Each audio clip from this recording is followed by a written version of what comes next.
If you really want to improve your driving technique, you cannot just ask someone to tell you when to brake or when to turn. You have to learn how the car wants you to drive it. You have to learn car handling techniques, and that's where I excel at. The Motor Racing Checklist is the work of my life, currently with 2,000 drivers registered, and here's the thing, if you don't improve in 30 days, you get your money back. So give it a try. If you have any questions, just send me a message. I'm always available to answering these questions. This course is made for high-level drivers. If you're a beginner, you're gonna use it for a long time because all these concepts will help you right away, but the more you improve, the more you understand them, and then you're able to squeeze every concept to the limit, and you're gonna gain precision to be able to apply them in a very subtle way that most people don't even notice a difference in their driving. But those are the small things that make you improve a tenth per corner, and then if you just add up those tenths, you realize you're 1 second faster than everyone else. Give it a try. If you have any question, just send me a message.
Hello race fans, and welcome to the beautiful Belle Isle circuit here in Detroit, Michigan, a track that combines speed, skill and sheer determination. Today, the BiS F1600 drivers will take on this challenging street course where every corner is a test of precision and every straight demands courage.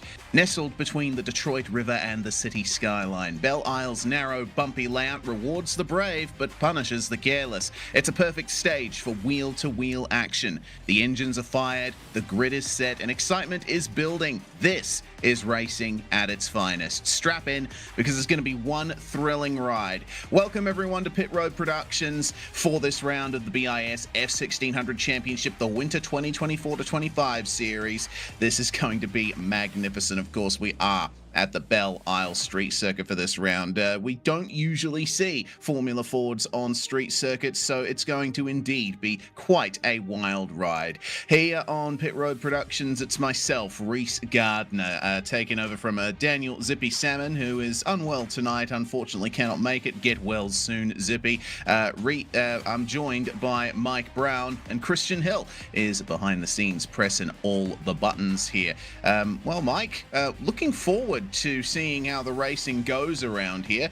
Can you tell us a little bit more about this brilliant street circuit?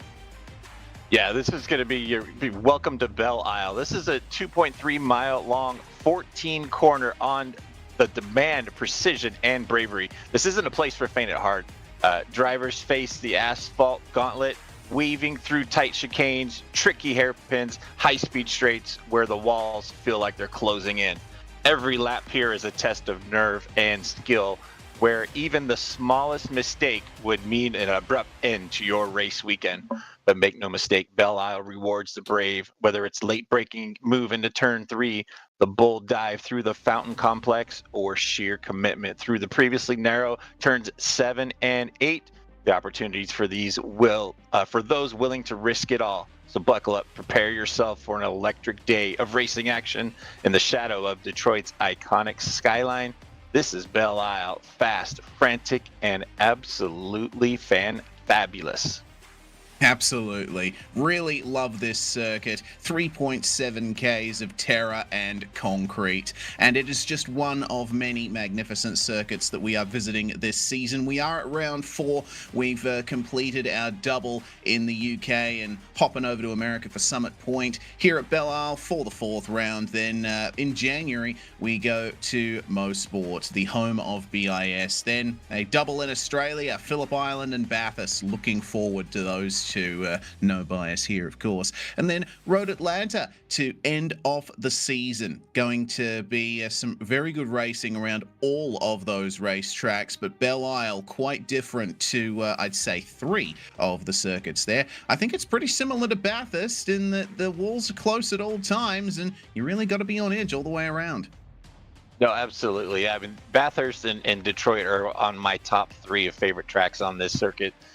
Service, and there is no lack of action here at Detroit. So I'm looking forward to see what these guys can do. Tight group racing around here and watching some guys really make some good moves coming, like we said, down into turn 3 and coming into 7 and 8. That should be some good action down there. Yeah, certainly should. This is how things are going to go tonight here. It's your usual format with 10 laps each for the 3 sprint races tonight. Race 2 will have the top 5 inverted from the results of race 1, and the race 2 top 10 will be inverted for the start of race 3. No stops required. It's just going to be out and out hard racing all the way to the end. A fixed setup, so every driver is dealing with the same settings as everyone else. Standing start coming up with 1 spare car available. So if you do have a crash, which is very likely around here, you will be able to get the car repaired very easily. 12 incidents gets you a penalty. 17 incidents gets you a disqualification. It'll be very easy also to rack up the incident points around here. Speaking of points, let's look at the Drivers' Championship. Roger Sieber and Matthew Murphy only separated by 5 points at the top of the standings here. Mike Broomhead, reigning champion from last season, is looking for a little bit extra here in the middle of the championship.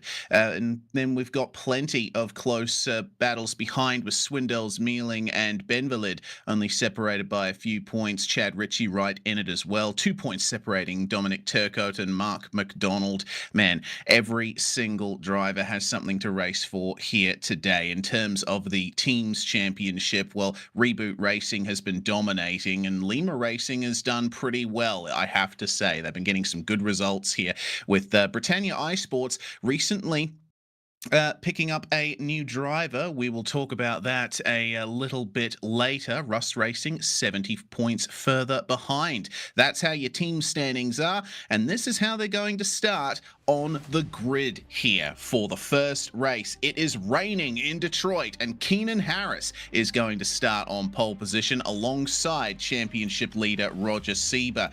Alex McLean, new driver for Britannia iSports, is going to start alongside Broomhead, with Scarali starting in 5th place alongside Josh Rothenberger. Richard Swindells is going to take up our 4th row with Brady Clapham, and then the top 10 will be rounded out by John Benvalid and Matthew Murphy, with Murphy actually starting a bit lower down than he would want. Garrett Mealing and Anaf Shariar are going to start 11th and 12th. A smaller turnout today. O'Hyan and McDonald are your 7th row, with Matthew Meilman starting 15th and last. Although I have to say, Mike, it's I think it's a blessing in disguise that we're going to be having a smaller grid here today, as we're already away. Let's see how the drivers get it done here on their way through this opening sequence of turns. The spray is rising up, and it's a good start from Keenan Harris.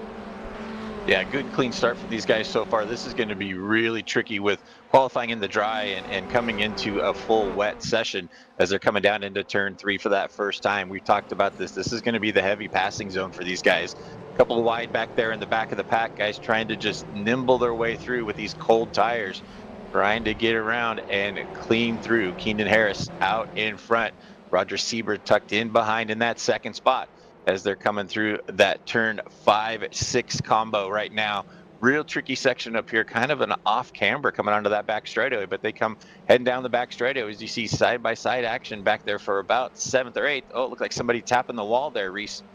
Oh, yeah. Yep, it's already beginning, these wall taps here at Belle Isle, side by side between Brady Clapham and Matthew Murphy just up ahead of this, but it's Swindells versus McDonald coming into turn 7 with sticking the nose in from Anaf Sharia. He's managed to hold off the 3-wide fight behind them. The 2 Lima racing cars of Benvalid and Ohio side by side with Mealing through that section.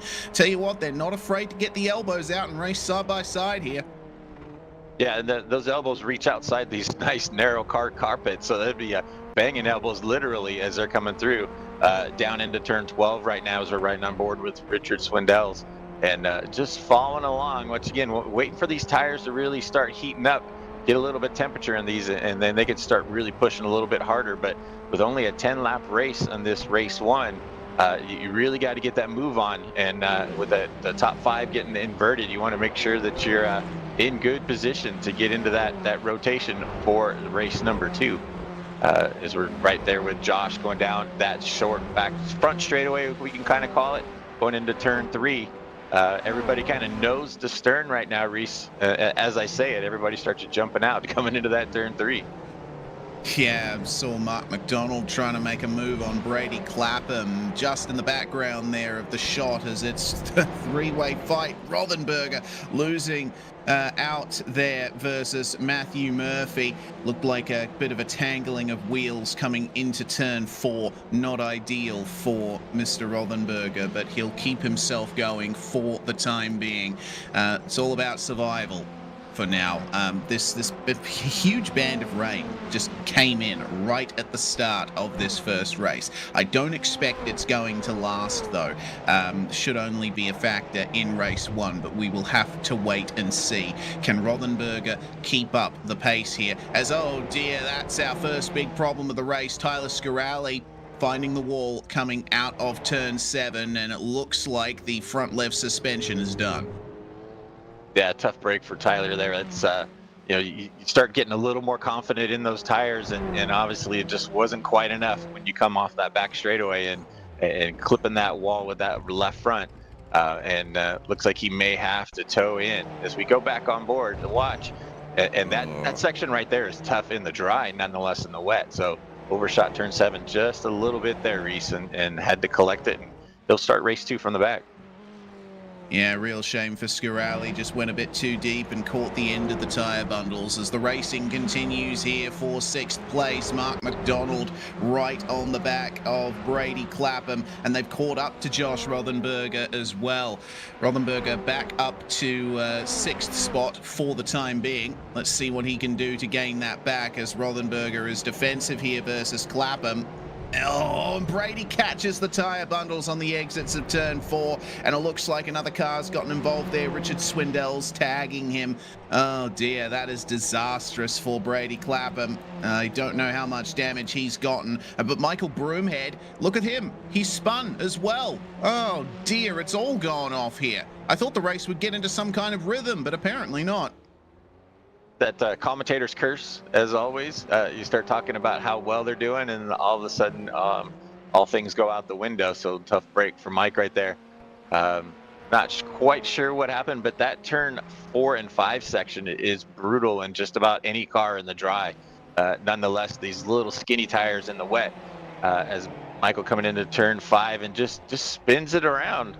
Looks like he's able to keep it off the, just as I say that, able to keep it off the walls, but took a little rear impact on there.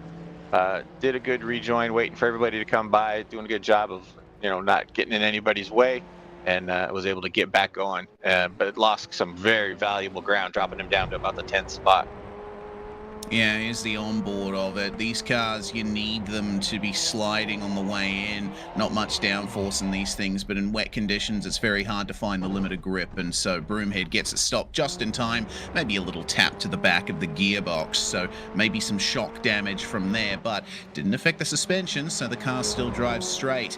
Oh, McLean, he's been swallowed up by Britannia iSports because they want to try and take the fight to Only Dads here. They've been struggling for points, and McLean is their best chance yet to do it after his fantastic form since joining the series. And he's currently right on the back of Matthew Murphy for 3rd place here. Now, where can you make the move? He's coming up to turn 5 at the moment, the place where Broomhead spun a little earlier. He's managing to keep some good apex speed, and he might be able to get a run here out of turn 6, but it's going to be tough. Yeah, this is the good spot usually, is coming into turn 7. But you got to really start making your move now to start closing in, and he's just backing up. So he's waiting his time. He's going to bide his time to come in there. Another good spot is going into turn 12. So you're coming into the fountain section right now, with a couple double left-handers coming around the fountain, which you really don't see unless you're up in the overhead. But this is a tricky section right here. And you really want to get your speed. And if he gets some good speed right here, he can probably make a good run coming into turn 12. It looks like he's kind of looking on that inside line, but he will tuck back in and resume the fight. He may, a lot of water there, man. That was a tough spot right there for Matt Murphy, trying to hold that line. And here comes Mark McDonald right behind him. It is now a 3-way battle for these guys as they come down the front straightaway. Reese. Magnificent opportunism from Mark McDonald there to take advantage of that fight and find himself an extra position. Bit wide there in turn 1, but it's wet conditions, so going wide isn't the end of the world. Really, the racing line is what you want to avoid. It gets a little bit greasy, and McDonald's translated that into a great run here too. McLean will try and keep himself in it here. He's going to try and make it 3 wide, but the door is shut by Matthew Murphy, and then to the inside he goes, does Alex McLean, and gets both of them back. Murphy and McDonald, I think, tripping over each other a little there. What a fantastic move from Alex right there. Just waiting his time right there. He knew those two guys were going to kind of go battling into turn 3 there, and he just was the opportunistic one there and just took the line and moved up into 3rd spot. Put Matt Murphy into the 4th spot, and Mark McDonald in 5th. But your top 2 still out in front. Keenan and Roger have really pulled away from these guys. They have kind of checked out on this pack for 2nd or 3rd, 4th, and 5th.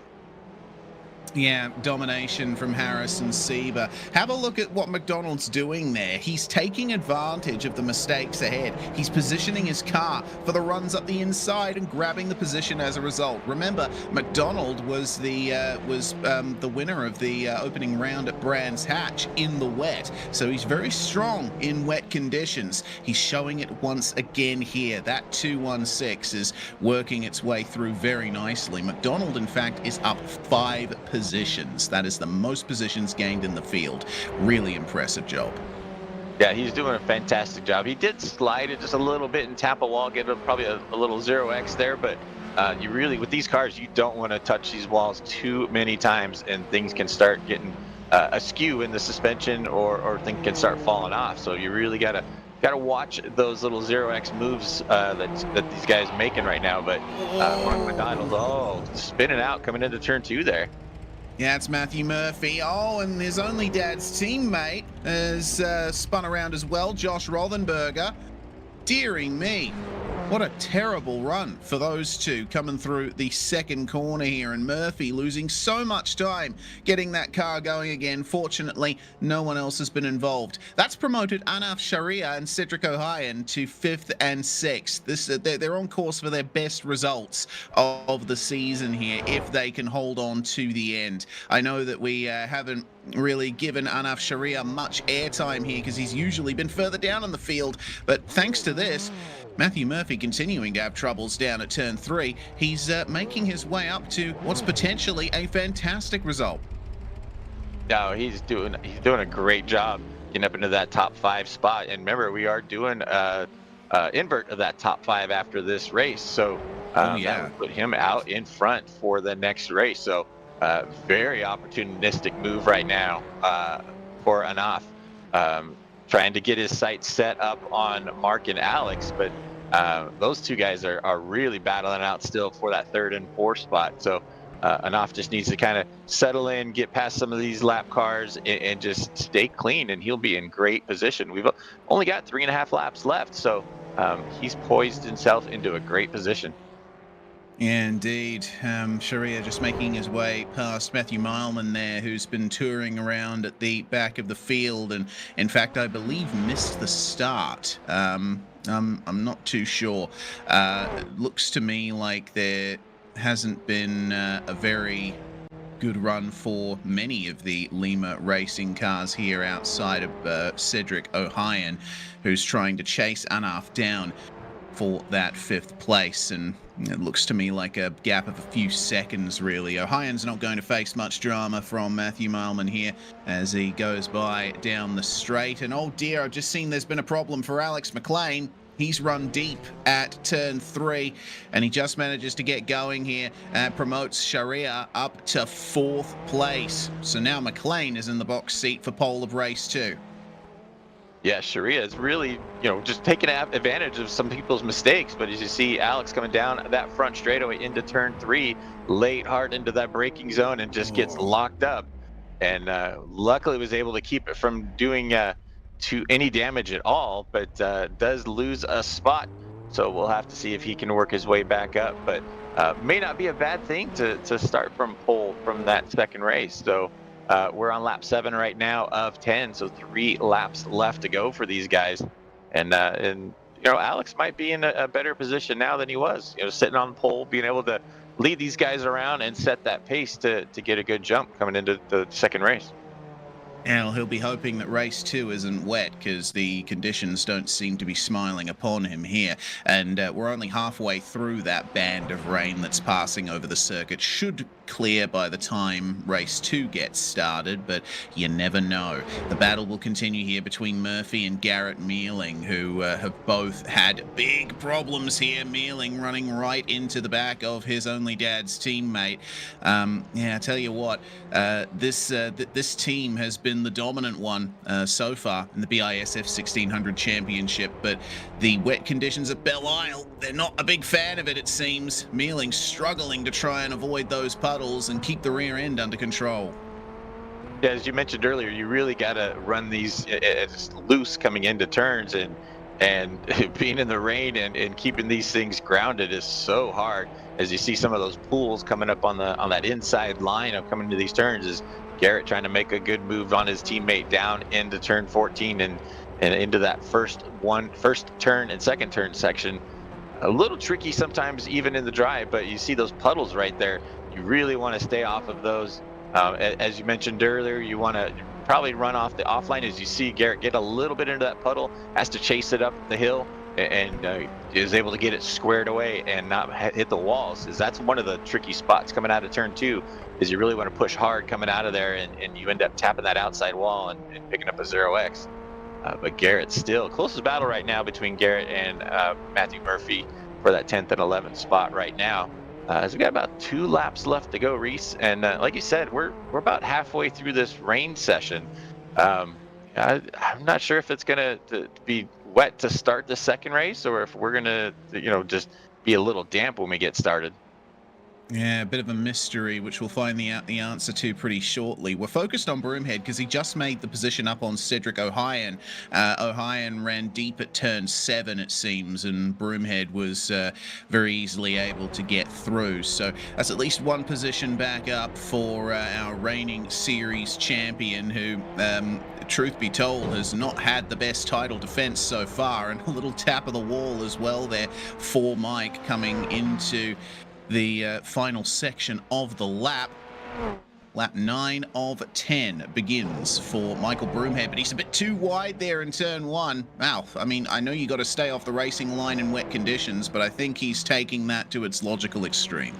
Yeah, that's a little too much extreme, and I'm sure that was close to being a Code Brown moment there for him coming into that turn 1 section. You really got to stay on line there. Because the later you are in turn 1, the more off you're going to be in that turn 2, and that's really going to hurt you on that drive to go down the straightaway. But Broomhead trying to do a little recovery drive, sitting in that 5th spot, does a little wheel tap coming out of turn 4 there, and trying to hold his own. But he's still about 4 seconds behind Alex McLean, and Cedric not too far back in that 7th spot. Josh Rothberger now getting by Cedric going on to the back straightaway. So Rothenberger up into 7th now. Cedric dropping back to 8th. Yeah, Cedric was having a pretty good race just a few laps ago. He's going to try and keep up with Rothenberger here coming into turn 7, but he gets off the power nice and early. That's a little narrow on entry to turn 7, really struggling for grip there. Turn 7's usually a pretty high-speed corner. You see him running through the puddles there. That would have induced quite a bit of understeer for Ohayon. Maybe here late in the race he's struggling a bit more as the track gets ever wetter with this relentless rain that's pouring down.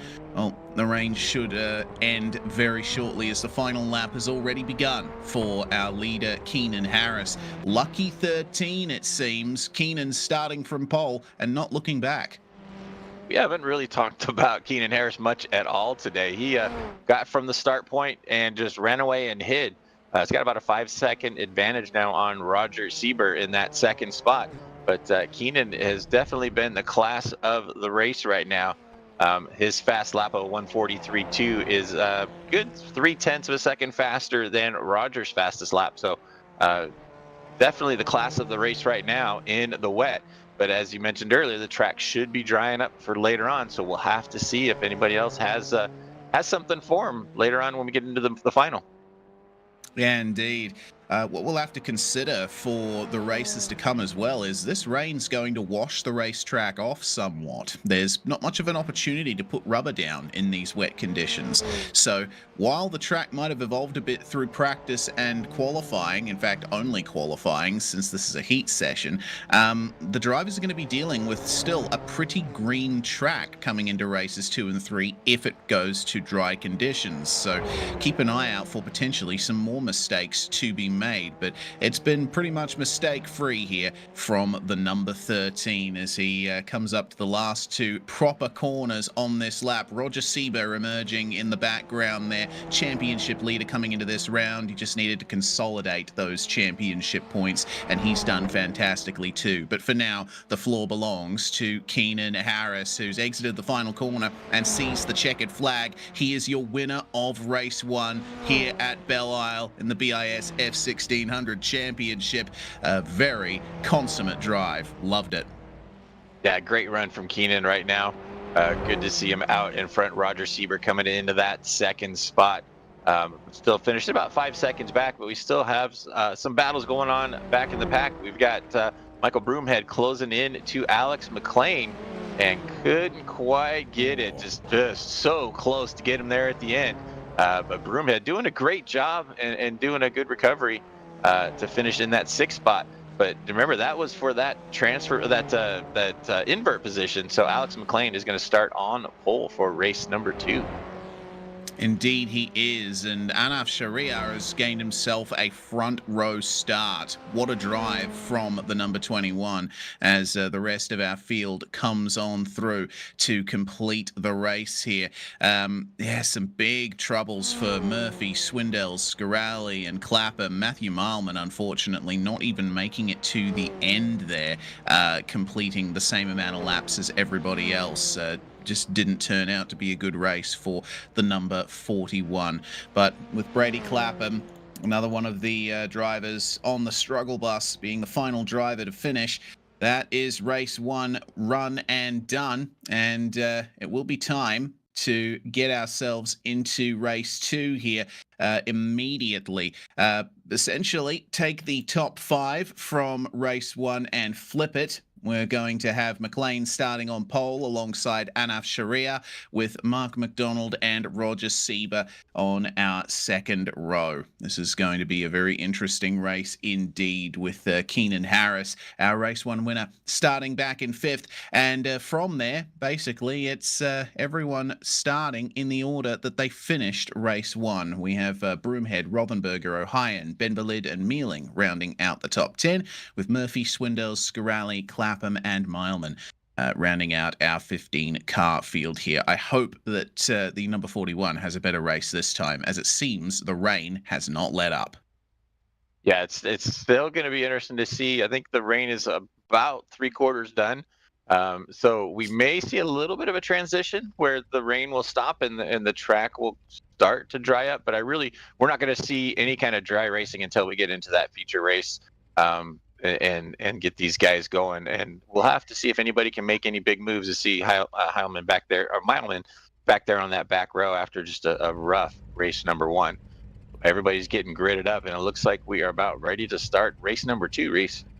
Yeah, we are. There's going to be a bit more of a hold on the grid this time, so we'll have a little bit of extra time to talk about the permutations of this race. I'm still really interested to see Sharia and McDonald starting in the top three. We saw how strong McDonald was in the wet conditions when they were set upon us in race one, and Sharia seems to have been prioritizing care and safety here, and it's netted him a pretty good potential result here in race two. So let's wait and see how he comes out of the second turn here. We got one car left to join the grid, and he's just joined it then. Roger Sieber now with us, as we still have a minute remaining on the grid time.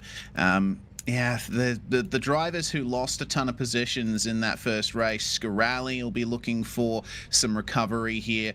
Garrett Mealing and Matthew Murphy as well. Benvalid and Ohayon, the Lima Racing teammates, will be looking for some gains here as well. The rain will end at some point during this race, probably right near the end, so there won't be much time for the drivers to get a dry line going here. But potentially, we'll see the track drying out a bit more for race 3. Don't forget, 10th place is what we should concentrate on here for race 2. That will be pole position for race 3. Yeah, I'm going to be kind of looking at Mike Broomhead this race. I noticed at the end of race 1 that he had the fastest lap by a good half second over even your winner. So it's going to be interesting to see what he can do from that 6th starting spot. If he can work his way up and move up, or if he wants to sit back. I mean, this is that chess match time, is when you do that invert, if you want to play that chess game and start in position, or if you want to, start up front where you really have the pace at. So we'll have to see how that plays out here in the next 30 seconds or so. Yep, here we go then. The race has begun, and it's a good start from McLean. Gets a little bit of an advantage over Anaf Sharia coming into the first turn. Trying around the outside of turn 1 is Keenan Harris, and he's going to get Mark McDonald to the outside of the circuit there, but the compromise line on the way out. Sharia, meanwhile, fantastic exit from turn 2. He's going to try and fight McLean for the lead coming into turn 3. Let's see what he can do. Oh, hard on the brakes. Goodness me, look at Broomhead. He is right up there as well. 2 by 2 at the front coming into the first turn, and oh no, there's chaos there coming through turn 3. Broomhead making contact with, it seems, Roger Sieber. Oh my lord, that has caused chaos. There's a car on its roll hoop as well. That was Matthew Murphy. Wow, that's we were focused on the front group, and all of a sudden you see 3 wide going into turn 3, and that is not a good way to go around Belle Isle, or around Detroit. So I'm not exactly sure. We'll have to go back and see that replay. But Anaf Shari out in front, Alex McLean dropping back into second. So Anaf just showing these guys the way around right now. Yeah, and it looks like McLean's going to lose a further position here. Keenan Harris still trying to fight up, and Mark McDonald will be there to take advantage as well, but that little bit of side-by-side giving Anaf Sharia the advantage. And look at where Anaf is placing his car here. He's running a little bit wider than everyone else coming through that hairpin. It's giving him a great advantage. Can McLean hold on to a podium position here? It looks like it's going to be a battle for second, potentially third from here. Yeah, he's doing a lot. I've noticed a lot of people in the rain, they'll put that inside tire just on the outside of the puddle, wherever the turn, when you get into an apex of the turn, you see a puddle on the inside, you want that inside tire to just dance on the outside of it. And that seems to be that happy spot where the grip is at. And Anaf is doing a great job out in front, but he is coming under pressure right now from Keenan Harris down that straightaway. But Alex McLean also has Mark McDonald all over his back end also. So diving down to that turn 3, that hard braking zone, Anaf really doing that defensive line, trying to hold him off and to compromise that exit though. Yeah, Sharia ran very wide in turn 1. The battle for third continuing there as McDonald is struggling to find his way past Alex McLean there. Easy does it. on your way through turn 4 and 5. Turn 6 is the real important one. Got to make sure you get a good exit from there, and Alex McLean is not going to get that. McDonald sweeping through to take 4th place. So, man, we've got quite a bit left to go of this race, and we've already had some massive changes in the running order. Matthew Murphy and Roger Sieber have retired, and so has Matthew Mileman. Looks like there's been a big problem for them at the back of the field. Broomhead back to 8th place, and Garrett Mealing still down in 11th place. Josh Rothenberger, who was on course for a good result in race 1, back down in 13th. Goodness me, this is a completely different running order to what I was expecting. Yeah, absolutely. I mean, I must have cursed Broomhead on that start when I was talking about, the guy to watch, and he definitely was the guy to watch, but not into turn 3. So tough break. It was a tough group, as you see, just 3 wide coming into there, and I think Broomhead just may have just lost it or something. No, it's just pure chaos right there. I think what ended up happening was Broomhead was stuck on the inside there, and he couldn't get it slowed down in time. He was trying the move there on Roger Sieber, but they just made contact through the turn, and then Josh Rothenberger had nowhere to go. The Lima racing cars tried coming through, but ultimately it was all for naught. And man, one Britannia iSports car causing chaos for both Only Dads and Lima Racing. Yeah, that's a tough break right off the start, and but here we are, that inverted top 10. That 10th spot is going to be that magic spot. So right now you got Garrett Mealing sitting in that 10th spot, so he could be a benefactor of that. Just hanging out there, get the fresh car for the final, and be on the front row. Certainly could. Back to the battle for the lead, meanwhile. This is something that I want to highlight, is this hard battling between Keenan Harris and Mark McDonald. And McDonald's going to try here. Oh, he's gone way too deep in turn 7. Nearly cleans up the race leader, and he has to fall back to 3rd. McDonald's trying to get by Harris here for 2nd, and every time he tries, it just gives Anaf Sharia a little bit more breathing room. McDonald is actually the fastest car in the top 3. He set a 151.8 on the last lap. Compare that to a 52.5 for Harris and a 52.8 for Anaf Sharia, our race leader. But Sharia has come under no pressure just because the battling behind him has been so tough. He is facing some pressure now from Harris, who gets a fantastic run out of the last proper corner here and might go for a move into turn 1. Let's wait and see here across the start-finish line. Oh no, Sharia loses it! Oh no! Oh, Harris just tagging him there on the way through, but Sharia definitely lost it all by himself there. I've never seen that happen before, especially in such a low-powered car. Just coming through the kink, he might have hit a puddle or something and has completely spun it. Yeah, it looked like he was playing that defensive line coming in to that turn right there. He was way inside, and it just was offline in that slick area because it was kind of that groove. That's what we were talking about earlier, is that's the line where everybody takes when you come in here on the dry, and you can see how glassy it is right there in the rain, and just flat lost it coming around. Yeah, he caught the white line as well, which would have lost him grip in the right rear, which might have contributed to that. That's such a shame for Anaf Sharia. He was doing such a good job in the lead, but, well, you've got to be careful coming through these final turns here, and you'll be able to see from this that Keenan Harris had nothing to do with it. There was no contact there, apart from on the way through, but Harris did nothing to trigger that incident.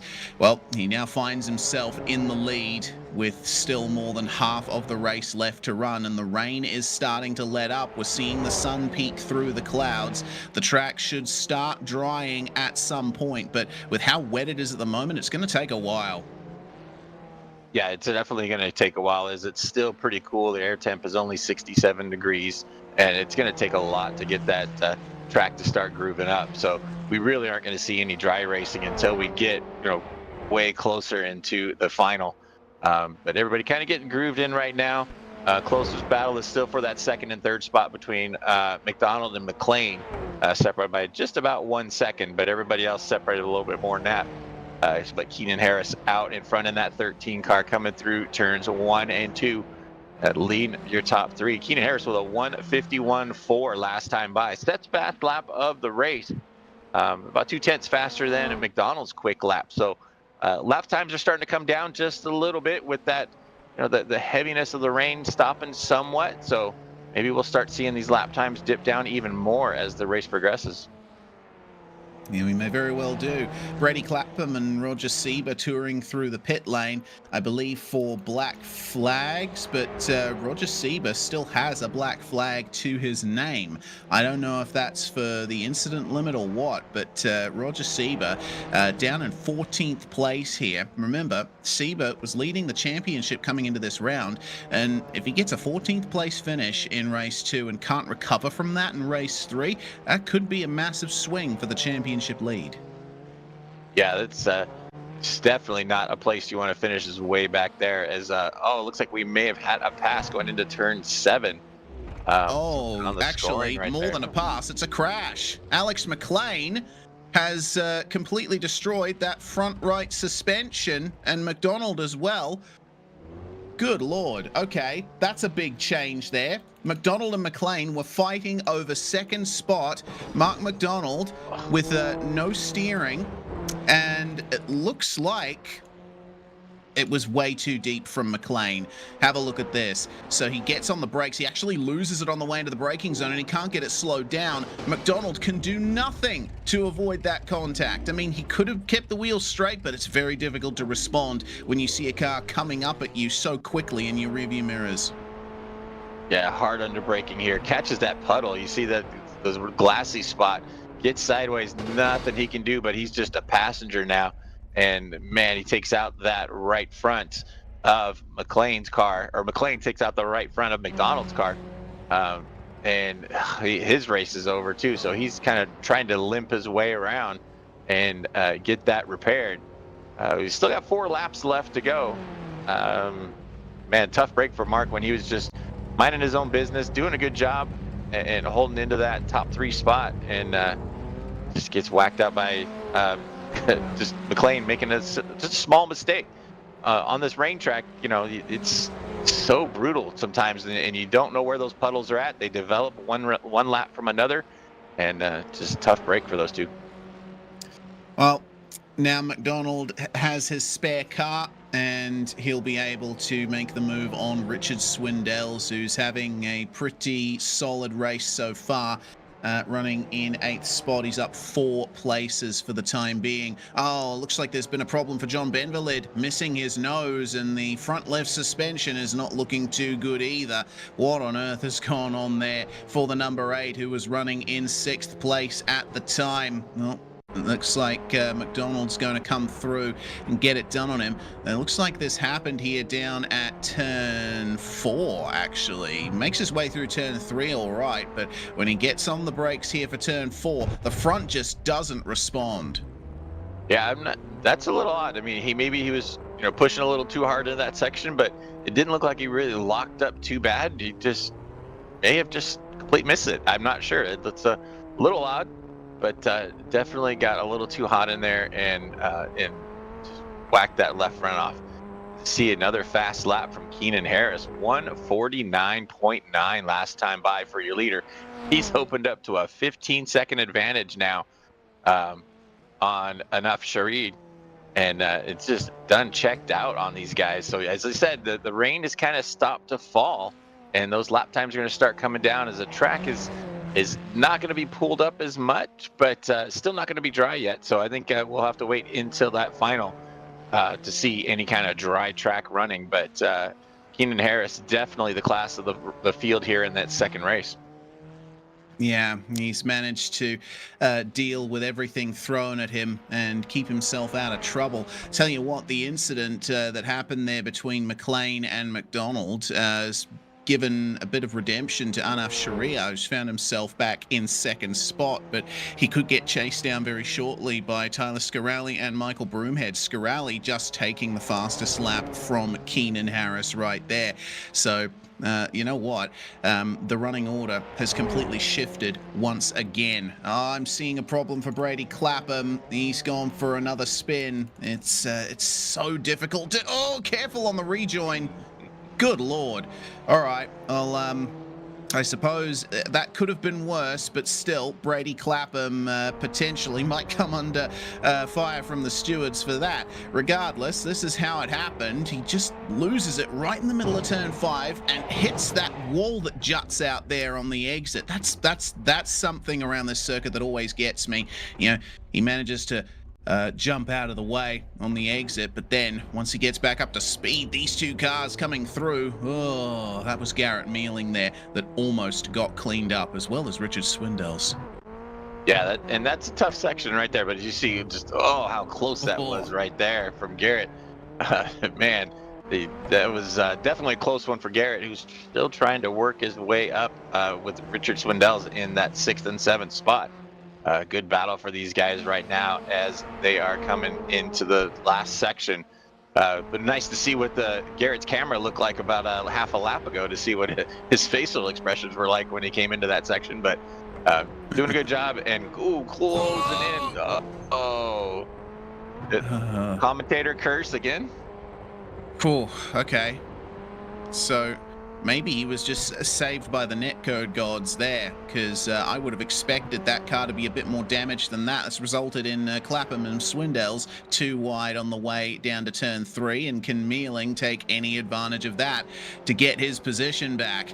Turn in for turn 3, hope that you come out the other side nicely. While this is all going on, battle for second as well. Tyler Scarali is making the move at turn 7 on Anaf Sharia, and it looks like he'll be able to get that done. Sharia gives him room, and they both come through nicely.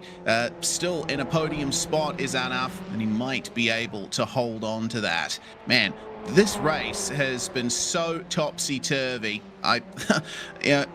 You asked me what happened 5 laps ago, I wouldn't be able to tell you. So much has happened. Yeah, this is a typical Detroit. And then you add the element of rain, and it just makes for all sorts of chaos. And you know, some people, rain on some tracks is not too bad, but when you get it on a street course and all these bumps and crevices and things like that, as you can see so many of the grooves on the asphalt there, just watching the car from the back, you can see so many little crevices in the track, and where water can pool. You know, from one lap to the next, there might be a puddle somewhere, and then it's not there the next lap. So it's such a tricky track in the dry. Nonetheless, adding that element of rain is we've got one more lap to go. White flag next time by for these guys. Keenan Harris definitely pulling out all the stops right now. 147.8 last time by for Keenan, but still a great battle for that second spot, with Tyler and Anaf going at it, coming into the turns 5 and 6. The sun is definitely out now, and the track is drying, as you can see from the lap times falling. Mark McDonald, once again, taking the fastest lap right back from Harris. So it seems like Harris might not get the fastest lap here. Every time he does, a driver further back gets it from him. The pace car there is certainly having a nice time sitting in the pits. At least the pace car driver will be solid in the dry. Regardless, the battle for second continuing through turn 7. Sharia is keeping up with Tyler Scarali here. It's looking all right for Anaf, but he's got to be careful not to run into the walls there and avoid the puddles. They are still very much there. He's still carrying that damage to his nose from his earlier spin too, as the final lap begins for Keenan Harris. And Sharia has gotten back into second place. Something's gone on there for Scarali. What on earth? Yeah, I'm not sure. It looked like Anaf was able to go on the inside on this lap here and come up into the second spot. As we're on the white flag. So this is their victory, the white flag lap right now. One more time around. Closest battle is right now for that second and third spot with Anaf and Tyler.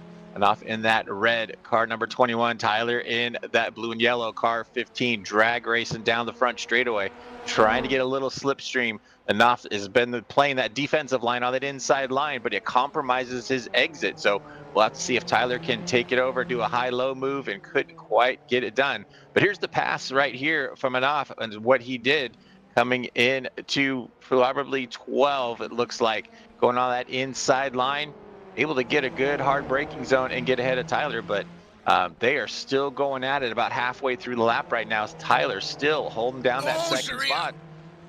Oh, so close to getting into the wall out of turn 6. I think he brushed up against it, and so Scaralli's going to take advantage and fall back through. But remember, that move happened because Sharia got a fantastic exit from the hairpin. So he might be able to do the same thing on this lap if he can pull it up in time for turn 7.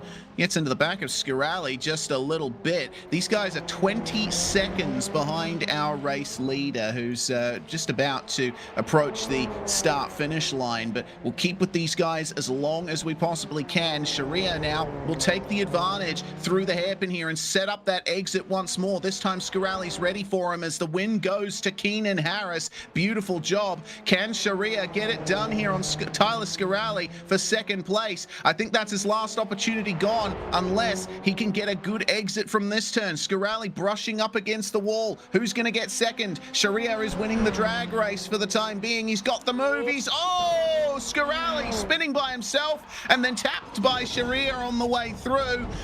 And Anaf is going to get second place. My God, what a finish. That's the epitome of this whole race, is that last lap right there. Great battle from Anaf and Tyler. And coming into that last section, Tyler basically doing what Anaf did earlier in the race. Get on that inside line and just kind of lost it on his own. Anaf did give him a little love tap as he started to lose it around. But most of that was Tyler coming on that inside line and that puddle right there. Just getting him spun around, and tough break for Tyler. But don't forget, we are inverting top 10 for the main event. So it's going to basically put him at a row forward now is Tyler. He'll be in the 4th row instead of 5th row. Indeed he will. Well, go through our results quickly. Keenan Harris with a fantastic win from 5th place. He was definitely the class of the field here in race 2. Anaf Sharia, he led for a while, had a spin, then fought his way back up to 3rd and battled with Scaralli all the way to the end. Broomhead finishing in 4th. Good recovery from the incident at the start of the race there. McDonald finishing in 5th. Mealing, Swindells, Rothenberger, McLean, and Benvalid will round out your top 10. And then a lap down, unfortunately, was Matthew Murphy, Roger Sieber, and Brady Clapham, 13th place there, with Mileman and Ohian joining him down there for Lima Racing. A disastrous race too for the green and yellow cars. Well, we are in the warm-up now. That means we have an opportunity to thank the sponsors of BiS here, starting, of course, with Falcon. If you like BiS, you'll love Falcon Autosport Track Days. Running out of Grand Bend Motorplex in Grand Bend, Ontario, these track days help get people just like you on the racetrack, make new friends, and can teach everything from good car control all the way up to helping you get into racing a car in real life. BiS racers will get a discount of 10% off Falcon Autosport Track Days. Email Drew from Falcon Autosport at drew@falconautosport.com or text 226-750-7916. That's 226-750-7916. You want to improve your lap times and consistency? Also check out the Motor Racing Checklist used by Radical North America Cup champion Suelio Almeida. With 50 plus videos and over 7,000 students, this step-by-step course is designed to make you faster and help you join the top 10% of drivers. BiS members get 20% off with coupon code BiSFF20. That's BiSFF20. Start today. We're going to go on a quick commercial break here on Pit Road Productions. When we come back, man, it's going to be a fun one. The final race of the night here from Belle Isle for round 4 of the BiS F1600 Championship.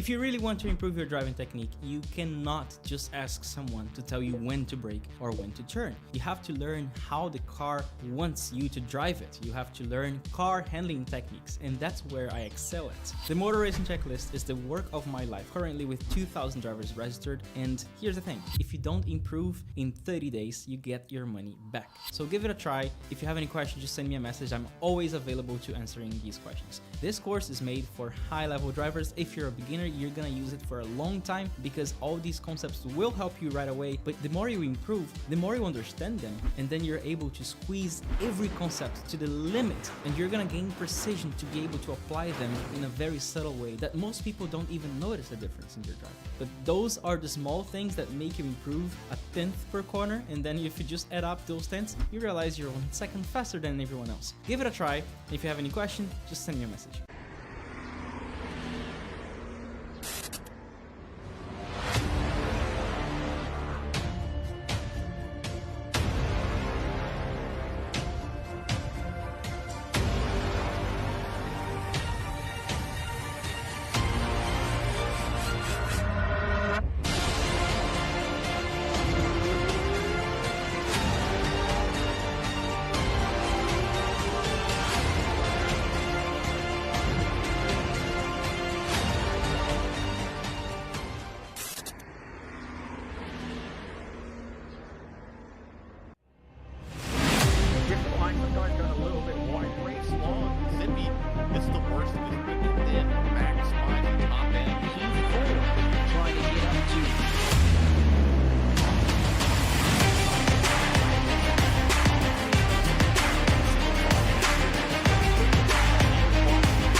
You're watching the BiS F1600 Championship here on Pit Road Productions. I'm Reese Gardner, Mike Braun and Christian Hill behind the scenes today. Mike, goodness me, what a night it has been so far.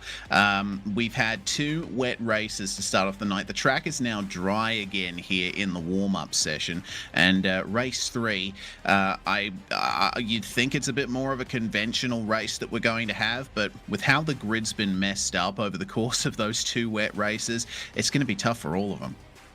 Yeah, no, it's definitely the first 2 races were no lack of action at all. So we'll have to see what these guys can do with a dry track and see what kind of races we get out of these guys. But one thing to note kind of out of the race number 2, we talked a lot about Alex McLean in the first race, and after that tangle in race number 2, he's going to be starting from the front row. He was in the 9th spot at the end of race 2, so we'll have to see how he can capitalize on starting on the front row and see what these guys can do after that invert of the top 10 from race 2. Indeed. Keenan Harris on course to be the round winner here, with just about everyone else having some big variance in results over the course of the night so far. Well, seeing that the track is dry now, we have a sense of lap times now. Qualifying was dry too. We're expecting times around about the mid-36 bracket to make their way through. But what we also have to consider is that weather has ended up taking the rubber off the racetrack somewhat. The drivers will be dealing with a track that, while it has more grip than before, still has a bit less grip than they anticipated. Yeah, it's not going to be full grip of a full race session in the dry. It is going to be still a green track, but the one really tricky thing about this track, especially when you're starting to really push your limits, is like turns 1 and 2. It's that kind of that S section after the start finish line. It's a really super fast section, and to be fast through there, you really got to let the back end of the car drag out, and especially with these cars, like you mentioned, you really want to let the tail end really rotate through the turns. And that turns 1 and 2 has a lot of undulations, a lot of little crevices and jumps basically as you're coming around that second section as that turn 2 area. So that's going to be one thing to watch as you see Rothenberger turning a 37.2 in practice right now. But it's definitely going to be different racing. Guys are going to be able to do the traditional racing line now. And we'll have to see if those guys that were quick in the rain are able to really hold their own in the dry now as we had it earlier in the race. Yeah, indeed. What you got to also consider is these Formula Ford cars running a fixed setup, of course. They do run treaded tires, so there is a little bit more of an opportunity for slip, and you can still generate a bit of grip while the car is sliding.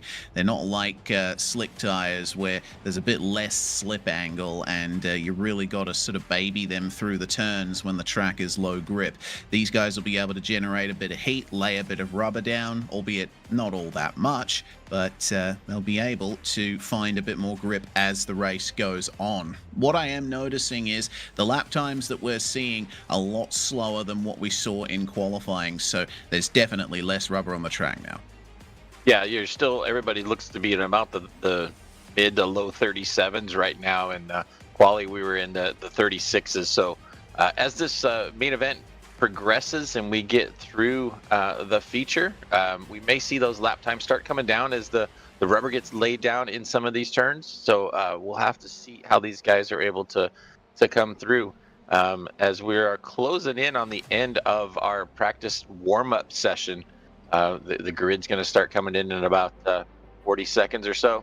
So Reese, it's going to be an invert of that top 10. Do you have your eyes on anybody in particular you see maybe making a move for here in the future? Yeah, very good question. I mean, Benvelid starting on pole position, he can obviously hold his own, but he's got Alex McLean starting alongside him. And McLean, it seems, wasn't all that hot in wet conditions. He made a fair few mistakes, unfortunately. But now that the track is dry, I reckon McLean's going to really go for it. Got to keep an eye on McDonald and Broomhead as well, making their way back from 6th and 7th as well. Broomhead, of course, the reigning champion of this series, and when it's dry, he's certainly been on for good results. He tends to be a bit aggressive, though, so that hasn't really worked to his favor so far tonight. We'll have to wait and see, though, as now the session is over and we can get into our final 10-lap race of the night. Starting on pole position by virtue of finishing 10th in race 2 is John Benvelid with Alex McLean alongside him. Josh Rothenberger, he's been looking for a good result all night so far tonight. He'll start in 3rd alongside Richard Swindells. This is one of his best starts of the season there on the 2nd row. Mealing and McDonald 5th and 6th, with Michael Broomhead starting in 7th alongside Tyler Scarali. Scarali looking for some kind of recovery here after a 13th and a 3rd so far tonight. Can he get a consistent result in race 3? Sharia will start in 9th spot alongside Keenan Harris. These two just coming off a fantastic top 2 there in race 2, with Murphy and Sieber starting in 11th and 12th. Keep an eye on Roger Sieber. He's the championship leader. He'll undoubtedly make his way through the field. Clapham and Mileman going to start 13th and 14th. Final car on the grid, Cedric O'Hyan. He's looking for a bit of redemption here. 8th place is his best result so far tonight, and he finished 15th in race 2. Had a couple of really big problems there. I'm looking forward to seeing what all of the Lima racing cars will be able to do. They're bookending the field. Yeah, it's going to be definitely a completely different race than our 2 heat races earlier, being on that dry track as we are getting gridded up for that 10-lap final. As you said, it's going to be interesting to see who can make the inroads now and get faster on the dry. Rain on this track is definitely a handful, as we watched in those heat races, so we'll have to see how these guys can fare here on the dry. Indeed. One little oddity that I'm seeing on the grid. Oh, okay, it's been fixed now. Rothenberger's car was steered all the way to the left. I was hoping he would straighten that out by the time the lights came up, because otherwise that would have caused a bit of chaos on the start. All right.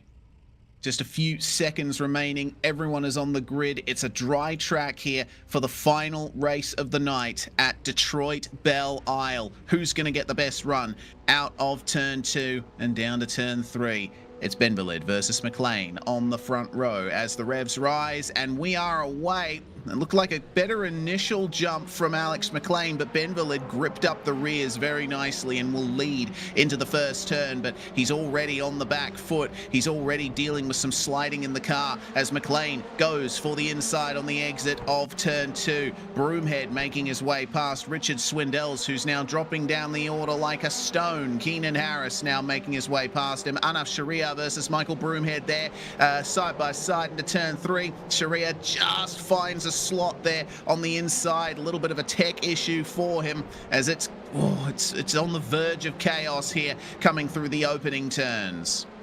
Yeah, side by side action going on right now. These guys, it starts to get real tight turning into turn 5 here.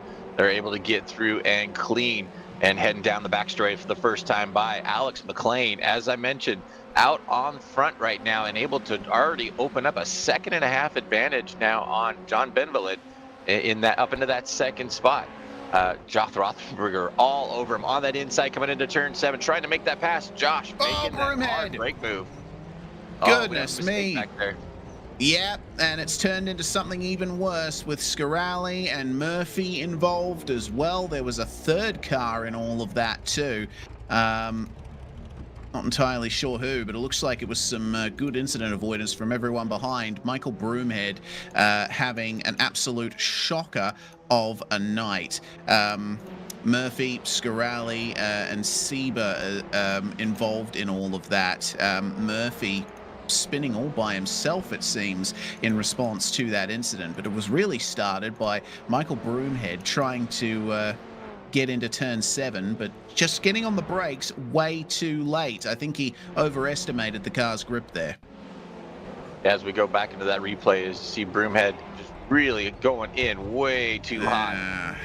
And tough break for these guys. Again, Broomhead making a little aggressive move, like you mentioned. He's a little on the aggressive side and makes a pretty big mistake and takes in a couple cars with him.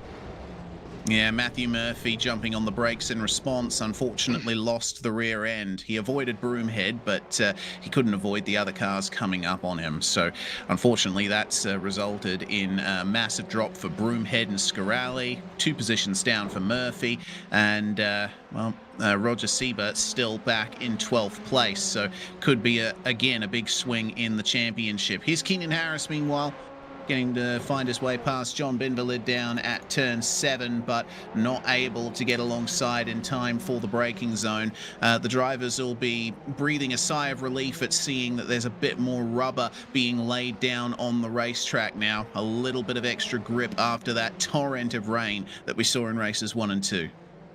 Oh, good move on Keenan Harris going on the inside, trying to get by John, coming down into turn 12. And can't quite execute it all the way. Couldn't get quite a good enough drive as John tapping that outside wall. It's going to give Keenan a chance to get a good run on him coming down into that last section. But he decides to tuck in, maybe wait till turn 3, try to get a good drive coming out of 1 and 2. And as I say that, he makes an inside move. Keenan Harris up into the 4th spot now. Real compromise coming into the front straightaway, though. So we'll have to see if John and Anif can get by him coming down the front straight. Keenan holding that defensive line, yeah. Yeah, he's picking up the slipstream. Can Keenan Harris hold off John Benvelid here into turn 4? All over the curb on the inside, and that's compromised his mid-corner speed. So now Anaf sees, okay, there's a slot that I can go into, but I'm a little too deep in turn 4 and 5. So I'm going to have to gear up for another maneuver here. Man, now Benvelid's running deep. Goodness, okay, there's going to be an over-under potentially here, or maybe an outside move from Keenan Harris, who has won both races so far tonight. Still a bit far away from a win, let alone a podium, about 4 seconds to make up to Mark McDonald and Josh Rothenberger, but I think he'll be happy to leave these guys behind if he can get it done. Ooh, side by side coming into turn 7 is so scary with John and Anif going at it around the fountain turn right now. Keenan out in that 4th spot, and like you said, he's got some work cut out for him. He's got 7 seconds up to Alex McLean in the lead. So McLean has already opened up to a 2.5 second advantage on the 2nd place car of Josh Rothenberger. So McLean definitely taking advantage of starting on that front row and pulling away. But still, our closest battle here is for that 4th, 5th, and 6th spot right now. Is Keenan Harris making his way up into the 4th spot.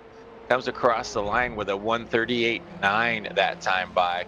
And that's still about 2 seconds slower than Alex McLean out in front. So we'll have to see what Keenan can do now that he's got some clean air in front of him, some clean track in front of him, and hopefully can get some lap times in to start making his way up. Yeah, well, if these two start battling, it'll give a great advantage to Harris, and they have been battling for the last couple of corners. Rothenberger versus McDonald. Mark seems to really like this circuit. He's been doing well so far tonight. 3rd place in race 1 and 5th place in race 2, and could be looking at another podium here if he can get the slipstream on Josh Rothenberger. He's been very strong at the end of the straights here. Can he get it done in turn 7? He gets to the inside. It's a bit narrow on the way in. He loses it, and unfortunately that's destroyed the rear suspension. Mark McDonald will be out of the battle there. Not quite out of the race. He still has a spare car, but man, it's going to be a tough ride back to the pits from here. That's 2 races in a row that he had some issues with turn 7. One with help from somebody else and one on his own there, but was a valiant effort to try to get in there. He spins out coming out into turn 11 there. And now he's damaged too. Yeah.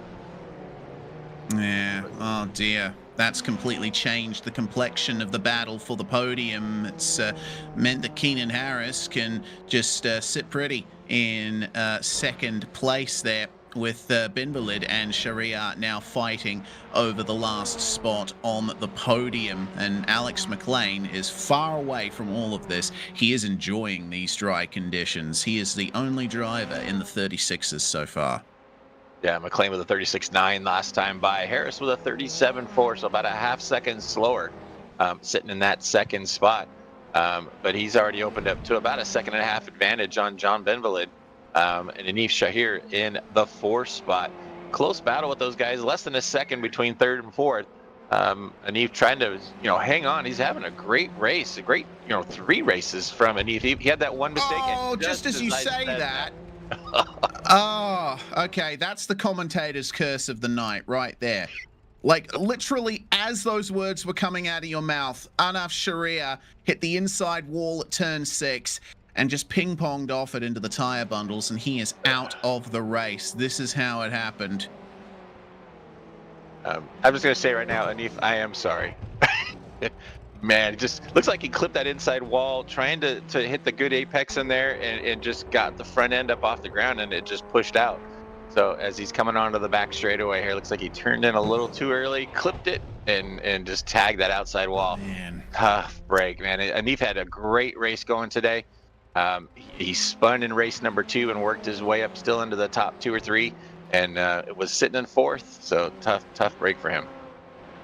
Yeah, such a shame for Anaf. It seemed like this was his track, and he would have been on course for a great result for the round. Big championship points, but unfortunately, race 3 will not award him any. That's a real shame for Anaf. His moment in the sun coming to a close in a very unfortunate way. And I've driven plenty of laps around this track. Belle Isle's one of my favorite circuits on iRacing, and I understand why that incident happened. McLean's coming up to the very same corner here, and you can't see the exit. The track widens quite a bit on the way through. It's narrow on the way in, wide on the way out. So you have to be aggressive on the way into the corner. You want to carry that speed at the apex to translate into the run onto the back stretch. As Broomhead, it seems, has had an issue of some kind. He's coming into the lane, and he's actually got an iRacing black flag. I'm not too sure how he got that, but he served the drive-through penalty and out he comes.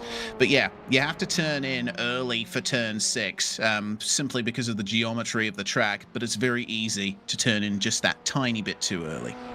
Yeah, that whole turns 4, 5, and 6 is brutal on this track. And like you said, you need to carry that speed to get any kind of run down the back straightaway. And just made a simple little mistake, so tough break for him. But as we're watching Richard Swindell's in that car number 16, sitting in the 5th spot. Great race so far for Richard, really holding it down right now in the 5th spot. And yeah, it looks like a pretty unique livery on the side of that, Reese. Okay, so does that look familiar? So Richard Swindell's has a habit of putting people's faces on cars here. He's put Zippy on the side of his car in the past, and he has also put Mike Broomhead on there as well. This time it's me, apparently. Where on earth did he get that screenshot from? That's okay. Oh, even slow-mo in there. That's some good action in the production trailer right there. There it is. Okay. Yeah, that's obviously from one of the previous streams, because I can see by the way my head is turned, that's definitely when the webcam is on top of the monitor on my desk. So yeah, well done, Richard. There's some sleuthing there, and looks like I'm your good luck charm this time. Yeah, he's doing a great job sitting in that 5th spot right now. So yeah, hopefully he's able to hang on to it. Got a good bubble between them. He's about 2.5 behind Cedric. Cedric up into the 4th spot.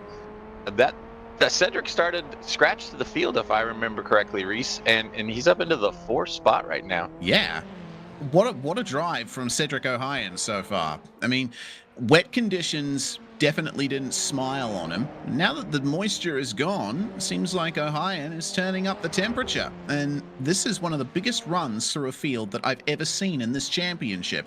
Hopefully I haven't just commentators cursed him. We haven't had a very good record tonight, have we, Mike?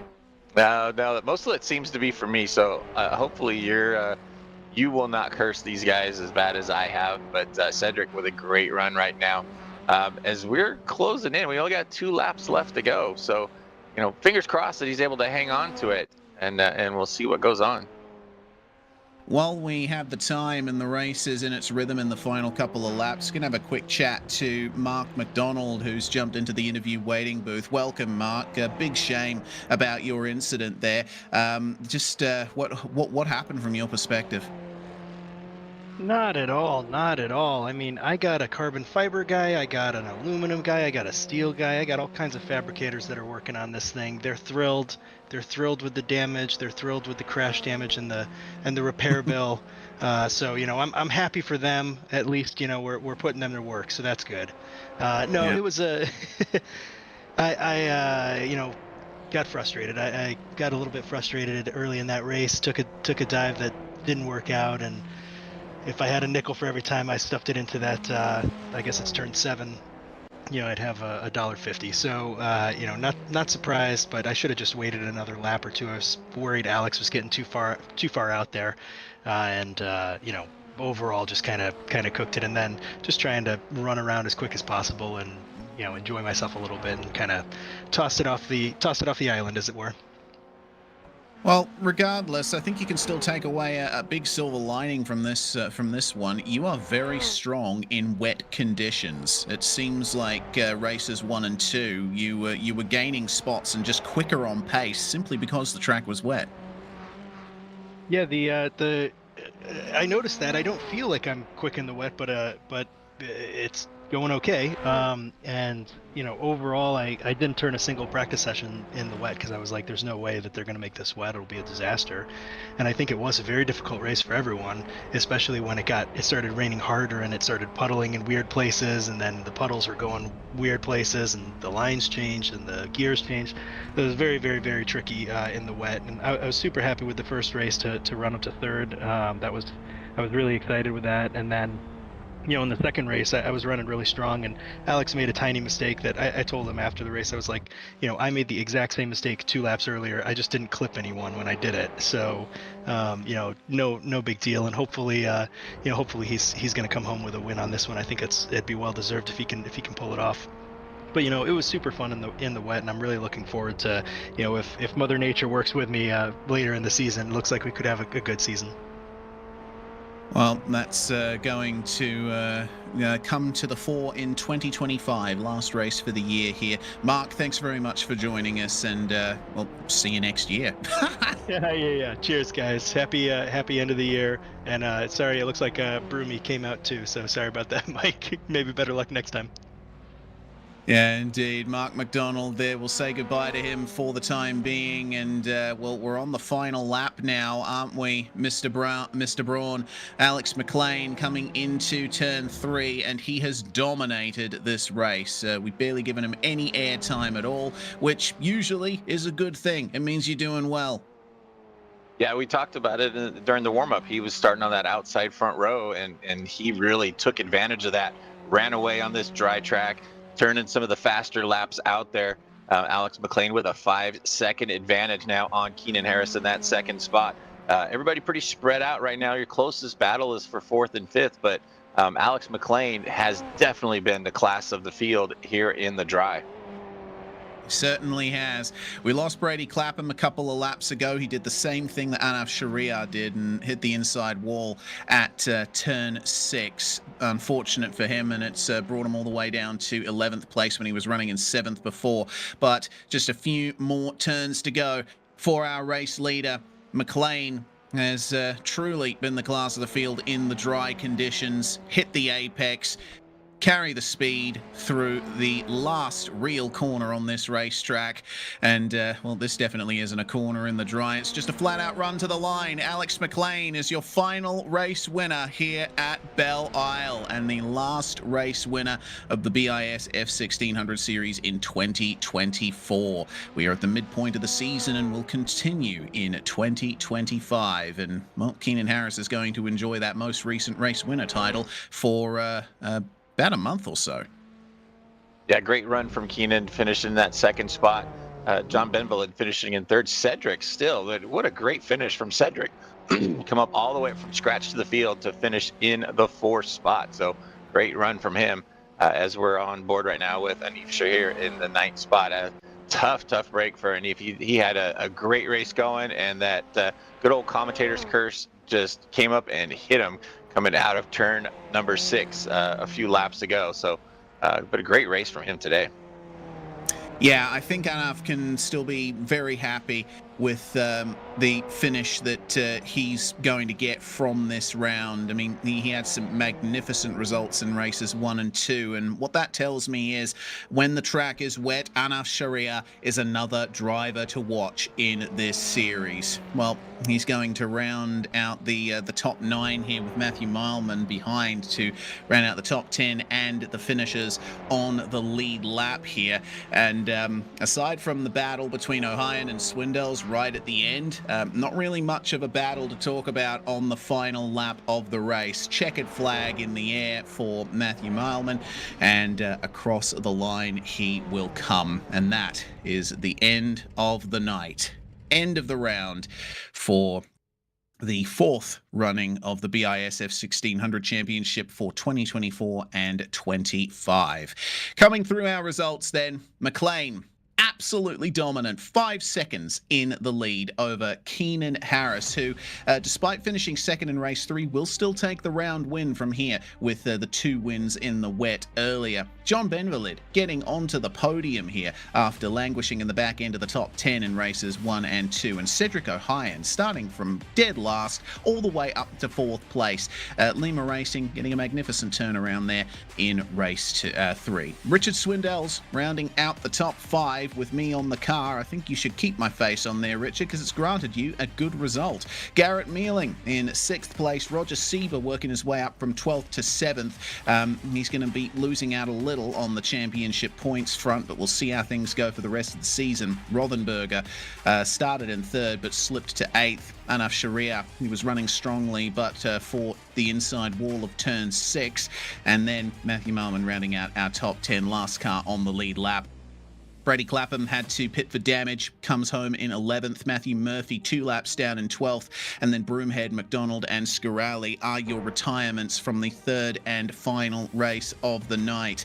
Well, now we can get into our driver interviews. And the first one we'll go to is our most recent race winner, Alex McLean, with us now. And Alex, new team for you. You've been picked up by Britannia iSports, and you converted it into a result in the dry. The wet was a little bit more of a challenge.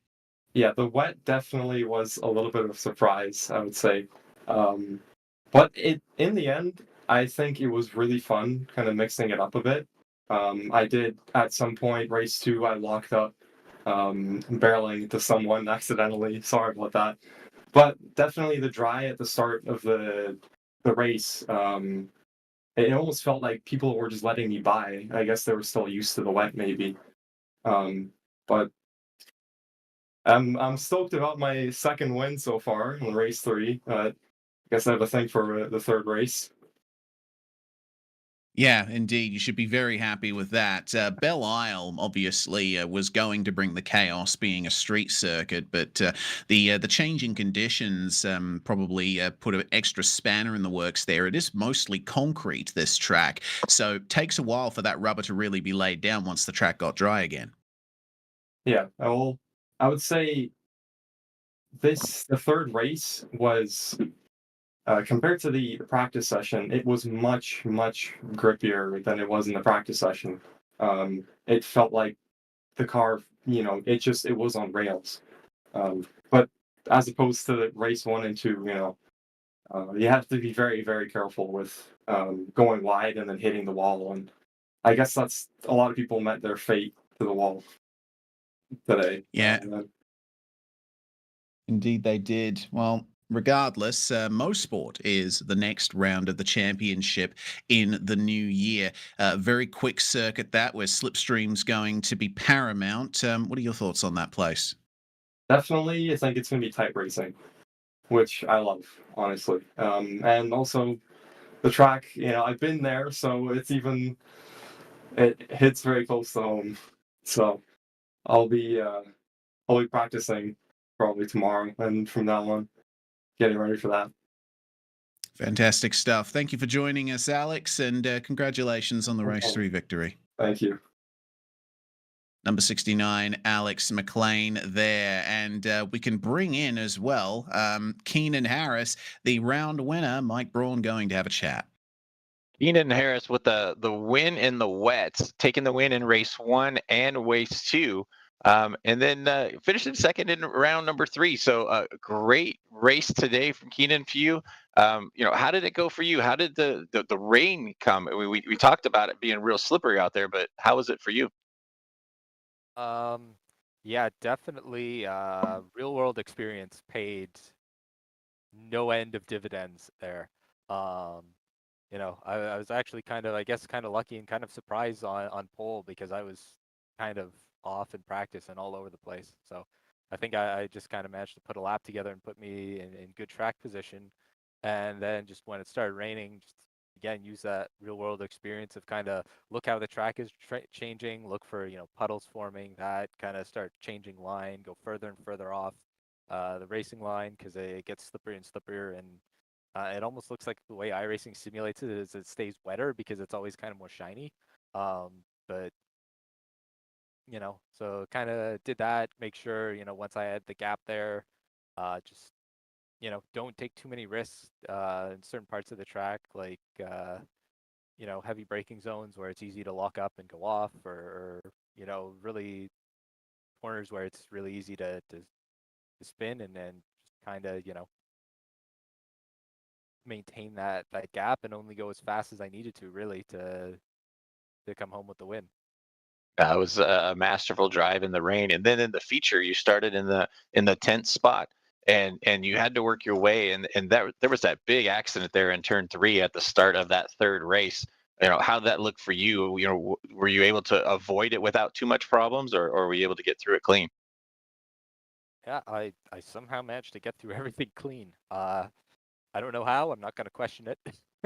It's just gonna, you know, uh, be thankful. And I think, you know, uh, for a bit there, also later on in the race, I kind of have to, you know, um, thank John Benulin a bit for driving so defensive, because it gave me that gap to avoid the two colliding in front. If I had got, if I got by him right away, I would have been right there and probably taken out with them. So, um, yeah, I guess the third race was a bit of pace, but kind of a lot of good luck in the first opening laps there.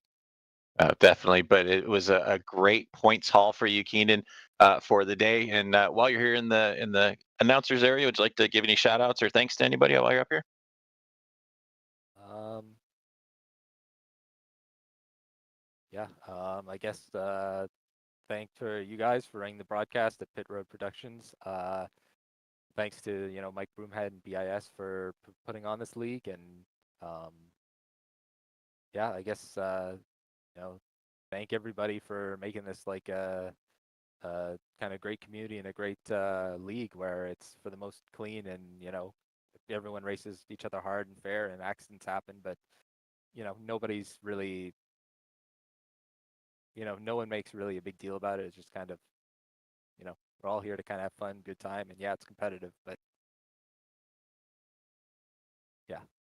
Well, great job, Keenan, and I look forward to see you in the rest of the season. All right, yeah, thanks. Yeah, I don't think I can make the rest or all of the rest of the rounds because of my work schedule, but yeah, we'll see. All right, Keenan, take care and enjoy the rest of the season. All right. Reese, that was our kind of our points haul winner. Keenan Harris taking the win in race 1 and race 2, and finishing second in race number 3. So, who do you have next, Reese? I have Anaf Sharia joining us for the first time in the commentary box. Anaf, what a round for you! That's pretty fantastic. The wet conditions really smiled on you there in races 1 and 2. Yeah, for sure. Yeah, thank you guys for and it was great. I just wanted to put on the show. I think I did that in Summit Point, but I got unlucky a few races. And then today I was like, okay, as the track was changing, I kind of realized that I was taking the slow and steady wins the race was kind of working every time. Anytime I was going side by side, I was like, I'll just take it more chill, and it kind of worked out as everybody was trying to kind of fight hand over fist with everything. And yeah, it was a great first 2 races for me for sure. Reese, I'm going to step in here right now. I'm just going to interrupt you right now. Enough. I am so sorry, because if you watch back the replay of the third race, as I was actually saying how well you've been doing this entire day, running so good, as it's coming out of my mouth, you're tagging the wall, going onto the back straightaway, and destroying the car. So what's crazy is it was even more ironic because I have the commentary box going. So as you guys were talking, I was making that apex, and then after I crashed, you guys started talking. So I think it's like about 30 seconds between when I was hearing you guys and then when I was driving. So as you guys are starting the kind of the segment where you're like, "Oh, you had an amazing day," he's going. I was already crashed. So I was like, "Oh wow." They're gonna realize in about 30 seconds that this is not good. And yeah, as you said. Yeah. I mean, no such thing, honestly. As soon as I took that turn, I knew it was all wrong. I was just trying to catch Keenan, and he was just kind of getting farther and farther away every turn. So I was like, I gotta try something. I gotta be a bit faster. And then yeah, it just didn't work. Didn't have the dry pace there for sure.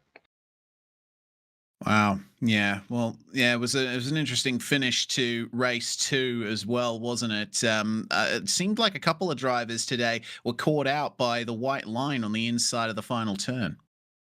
Yeah, I was one of them. So because of that, I was kind of wise to it the next time, and I think Tyler wasn't expecting it because it was his first time on the inside. So I kind of gave him the inside line, and usually people prefer the inside line, but in the wet, I was like, that didn't work out for me in race. I think it was on the same race 2, where I just spun out. So I was like, not again. So I went wide, and it worked out. So he spun out in the middle. So yeah, it was a photo finish for sure. Though I think we both started sliding as we finished. Yeah, well, regardless, great results from you tonight, Anaf, and best of luck for the remainder of the season in 2025. We'll see you again at Mosport. Yeah, thank you. Anaf Sharia there, final driver interview of the night, and we're going to round things with a quick chat to Mike Broomhead. Well, Mike, I think Zippy would have had a field day here. It wasn't the best of nights for you, but regardless, this round I think went off pretty well. Yeah, I think so. There's a bit of mayhem. I think it's come to be a regular thing in BIS racing. Obviously, the rain threw us all off a little bit. That amount wasn't forecasted. I thought it was going to be a little bit.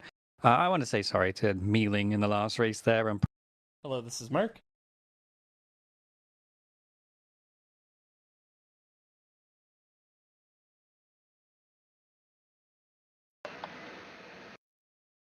Hello, this is yeah, I think everybody had a pretty good, solid race, a few good battles, and Detroit never fails to impress, I think. Yeah, indeed. Well, Mosport is going to be the next round of the championship, home track for BIS effectively, and we're expecting some good things there in 2025. Yeah, it'll be an absolutely fantastic track to return to. That's why we stuck it in there. Everybody loves Mosport, hoping to get some people out in the new year. And let's continue this stuff. And thanks you guys, and thanks Mike for jumping in here where Zippy's away. But hopefully you guys had fun as well as we did. Indeed, we certainly did. Mike Broomhead joining us there, the head administrator here at BIS. Well, that's going to end things off here, Mr. Mike Braun. And, well, a pleasure to be working with you again here for this round of the BiS F1600 Championship, just going from strength to strength. This is going to be the last time we see these cars this year as we go back to Canada at the start of January. No, it was absolutely fun. Risa, it was great to be with you in the booth again. And Zippy, I hope you are doing well and on the mend. And we look forward to seeing the next race here at BIS. Yep, certainly do. Thanks for watching, everybody, here on Pit Road Productions. Another great round of the BiS F1600 Championship. I'm Reese Gardner, Mike Braun with me in the comms box, and Christian Hill behind the scenes pressing all the buttons. We'll see you next time.